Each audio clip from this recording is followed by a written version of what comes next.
Layout work on the narrow edge of stock is awkward with most woodworking rules. The rule must align with the face of your stock, but it's wider than the edge you're trying to measure, preventing you from marking without breaking alignment. And you can still struggle to keep the rule parallel to the edge while working on the face of a workpiece. Woodpecker's new Woodworkers edge rule eliminates these issues by wrapping around the edge of your stock with an accurate scale on both sides.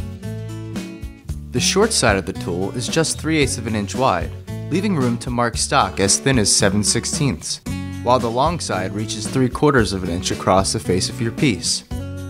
Whether you're working on the edge or the face, the corner of the edge rule always keeps you properly aligned.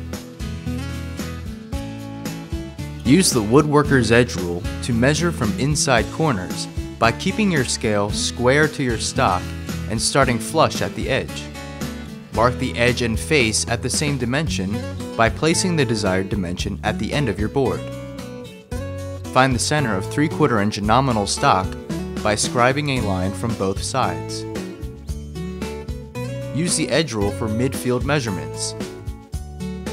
Plus, both edges are beveled, placing the scale right next to your work, simplifying marking and minimizing parallax error. Available in handy 6, 12, 24, and 36 inch lengths, all of your project sizes are covered, and the optional edge rule stops make for repeatable marking and measuring, while the edge rule racket provides convenient storage. The Woodworker's edge rule from Woodpeckers. Precision made in the USA.